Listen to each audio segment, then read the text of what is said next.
কিছু মুহূর্ত থাকে যেগুলো খুব সাধারণ মনে হয়, কিন্তু সময়ের সাথে সেগুলোই হয়ে যায় জীবনের সবচেয়ে মূল্যবান স্মৃতি। আজকের দিনটা তেমনই একটা দিন। হাই, আমি বর্ণালী, আর এই বঙ্গতনয়ার নতুন একটি গল্প কথায় আপনাদের সকলকে স্বাগত।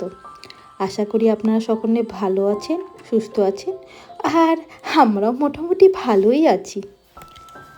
সকালটা খুব শান্তভাবে শুরু হলেও দিনটা ছিল বেশ লম্বা, এক্সাইটমেন্টে ভরা ব্যস্ততম দিন।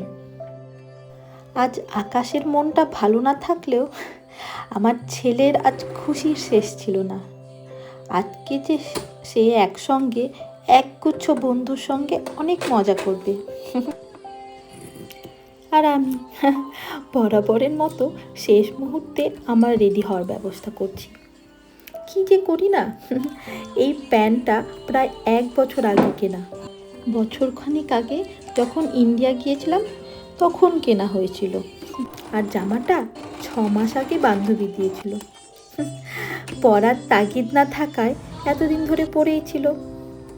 আসলে কি বলুন তো, নেদারল্যান্ডের ওয়েদার বেশিরভাগ সময় জ্যাকেট না হলে চলেই না, তাই ভিতরে কিছু একটা পরে বাইরে থেকে জ্যাকেট পরেই সারাক্ষণ ঘুরে বেড়াই। তবে আজকের দিনটা একটু অন্যরকম। দিনটা ছেলের জন্য স্পেশাল হলেও মা হিসাবে আমার একটু সুন্দর করে রেডি হওয়া তো দরকার, তাই না? কি মনে হয় আপনাদের? ও দেখেছেন, আপনাদের তো বলাই হয়নি আজকে কি স্পেশাল। আসলে আজ আমার ছেলের জন্মদিনের সেলিব্রেশনের 2য় পর্ব। ওর জন্মদিনের দিন ঘরোয়াভাবে আয়োজন করেছিলাম, কিন্তু ওর সকল বন্ধুদের তো আর বলা হয়ে ওঠেনি। আসলে নেদারল্যান্ডে আমরা ছোট্ট একটা 2 BHK অ্যাপার্টমেন্টে থাকি, আর এই ছোট্ট একটা ঘরের মধ্যে যদি 15-16 জন বাচ্চা চলে আসে, তাহলে তো একদম লঙ্কা কাণ্ড বেঁধে যাবে। আর এই বয়সের বাচ্চাদের এক জায়গায় চুপ করে বসিয়ে রাখা তো আর সম্ভব নয়। তারপর যদি প্রতিবেশী কমপ্লেন করে, পুলিশ চলে আসে, তখন তো কি করব জানি না। তাছাড়া অলরেডি দুবার আমি পুলিশের সঙ্গে মুখোমুখি হয়েছি, সেই গল্প অন্য একদিন করব।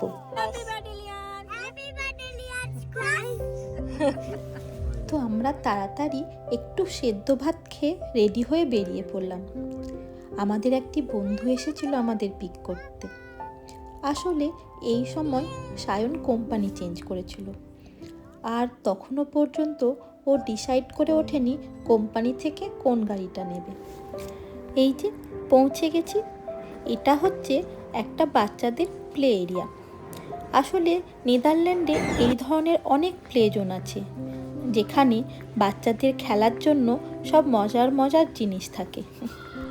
যেহেতু আমাদের বুকিং করা ছিল, তাই এই প্লে জোন থেকে লিয়ানের নামে একটি টেবিল অলরেডি তারা সাজিয়ে রেখেছে। এই জায়গাগুলোতে জন্মদিন সেলিব্রেট করার সবচেয়ে সুবিধা হলো কি জানেন, এখানে আমাদের সেভাবে কিছু করতেই হয় না, আর বাচ্চারা তারা তো মনের আনন্দে ছুটে বেড়ায়। এখানে আসার পর একজনেরও টিকিটই খুঁজে পাওয়া যায় না। কেক কাটার জন্য সবাইকে এক জায়গায় করা, সেটা হচ্ছে সবচেয়ে বড় চ্যালেঞ্জ।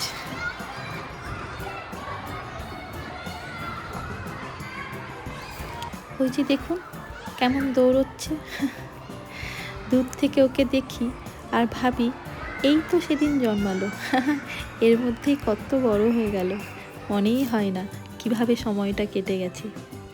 সেই দিন তো কি ছোট্ট ছিল, আর এখন নিজেদের বন্ধুদের সাথে নিয়ে একটা নিজেদের নতুন দুনিয়া তৈরি করছে। বাচ্চারা কি তাড়াতাড়ি বড় হয়ে যায়, তাই না?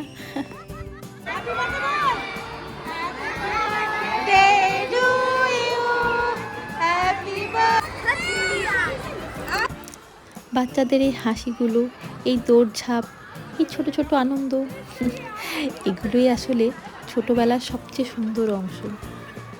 সময় কি দ্রুত চলে যায়, তাই না? একটা সময় শুধু এগুলো স্মৃতি হয়ে থেকে যাবে। তাই আজকের প্রতিটা মুহূর্ত আমি ধরে রাখতে চাই, প্রতিটা এক্সাইটমেন্ট, তার প্রতিটা বার্থডে উইশ আমি তার জন্য করতে চাই।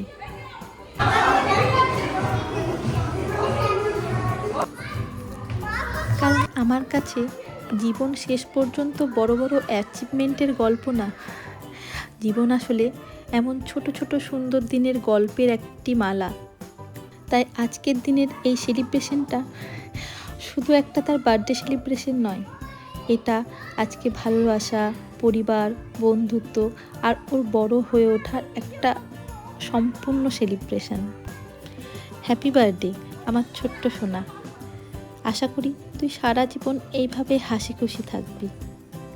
আর আজকের এই সুন্দর স্মৃতিটা আমাদের জীবনে সারা জীবন স্মৃতি হয়ে থাকবে। দিনটা শেষের পথে, কিন্তু কিছু মুহূর্ত কখনোই যেন শেষ হয় না। তবে এই আনন্দের মাঝখানেও একটা ছোট মন খারাপের জায়গা থেকে গিয়েছিল। আসলে ওর বন্ধুরা যারা এসেছিল তার মধ্যে একটা বন্ধু হঠাৎ করে পড়ে গিয়ে ব্যথা পেয়েছিল এবং তার বাবা মা এসে তাকে নিয়ে গিয়েছিল। পরে জানতে পেরেছিলাম যে তার হাতে একটা ক্র্যাক হয়েছিল। আর তাছাড়া জিপির একটু মিসআন্ডারস্ট্যান্ডিংয়ের কারণে বেচারার চিকিৎসা পেতেও দেরি হয়েছিল। যেহেতু বাচ্চাটা খুব একটা কান্নাকাটি করছিল না, তো তারা ভেবেছিল হয়তো কিছু হয়নি, কিন্তু পরে এক্সরে করে জানা গিয়েছিল যে ওর হাতে একটা ক্র্যাক হয়েছে। এই কারণে বেচারা অনেক দিন স্কুলেও যেতে পারেনি, বাড়িতে থাকতে হয়েছে। তো অনেক ভালো মুহূর্তের সঙ্গে এই খারাপ লাগাটাও স্মৃতি হয়ে থেকে যাবে। যাই হোক, বাড়িতে আসার পর ওর জন্মদিনের খুশিকে এক্সটেন্ড করে ওর পাওয়া গিফটগুলো খুলতে দিয়েছিলাম। এই গিফট খোলার আনন্দ তো অন্য রকমের। গিফট খুলছিল ও, আর ওর এই আনন্দের আর এক্সাইটমেন্টে আমরাই হারিয়ে যাচ্ছিলাম।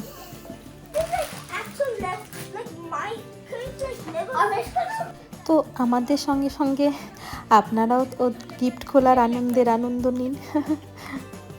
কে দিয়েছে দেখ কর হিবি লাগোই হে ও শানুর দিয়েছে হ্যাপি বার্থডে শানুর না লিয়ান এই হ্যাপি বার্থডে লিয়ান ও এটা কার রিমোট না দুটো কার রিমোট আছে না রিমোট আছে রিমোট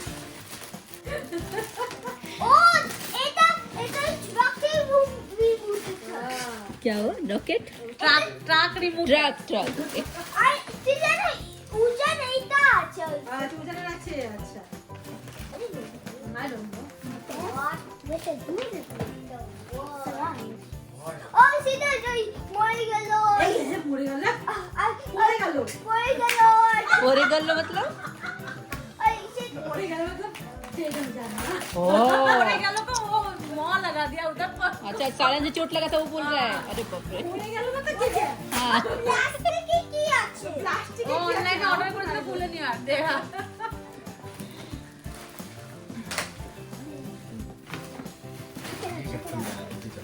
ये क्या है ये भी लेगो लेगो है ना ओ वो ये अच्छा है लियो के पास जो है वो वाला ही क्या बोलते हैं इसको क्या है ये कॉब्लो टाइप कबलो कबलो हाँ না এটা প্রবলেমই না কবলো না মানে ওই রকম এটা হচ্ছে ম্যাগনেটিক আর কি না এটা কাবিয়ার কেয়ার তরফ থেকে সুজানে তো মা গিফট দিয়েই গেছে অলরেডি তাও তো মনে হয় এটা নিয়ে এসেছে সুজান আর কি না এটা না মিস কর না না আমিষকার ব্যাগটা আলাদা আমিষকার ব্যাগটা তো কালো রঙের ছিল কিন্তু সালু তো এই কালো ব্যাগ নিয়ে গেল এটা ও কালার বাগিরে চলে এটা গাম বল তাহলে এটাই एक और पीछे भी तो है দাঁড়াও এই গামওয়ালা আমরা কত দেখেছি একসাথে এটা খাবি এগুলো কি খাওয়ার কি হ্যাঁ খাওয়া ওখান দিয়ে বেরোবে আর খাবে खाने वाली है হ্যাঁ चॉकलेट्स দ্যাটস খাবি দাও বা একবার मुझे ये पैकिंग पेपर अच्छा लगा নাম দেখো লেখা আছে আরে আই মা কাল ড্রয়িং দিদি ড্রয়িং হ্যাঁ ড্রাই করে দিই এই নে এটা তুই এই দে আদিত্য না আমার মনে হয় ইয়ে দেবে।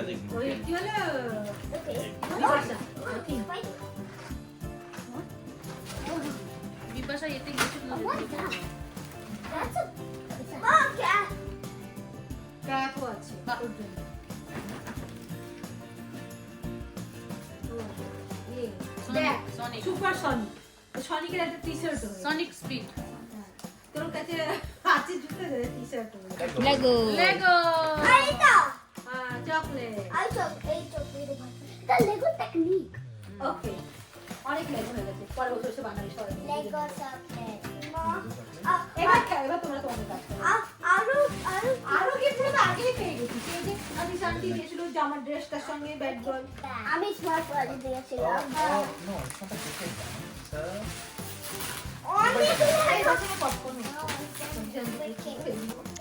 আজকের এই সুন্দর মুহূর্তটা যদি আপনাদের ভালো লেগে থাকে তাহলে ভিডিওটা লাইক শেয়ার করবেন। আর আমাদের জীবনের এই সুন্দর মুহূর্তগুলির সঙ্গী হতে আমার চ্যানেল বর্ণালী ক্রনিকলসকে সাবস্ক্রাইব করে নেবেন। আর হ্যাঁ, আমরা এখন নেদারল্যান্ডে থাকি, তো আপনাদের কোনো প্রশ্ন থাকলে অবশ্যই কমেন্ট করে জানাবেন, আমি সেগুলির উত্তর দেওয়ার চেষ্টা করব। তো আবার দেখা হবে নেক্সট ভিডিওতে। এখনকার মতন টাটা, বাই বাই, দুই দুই।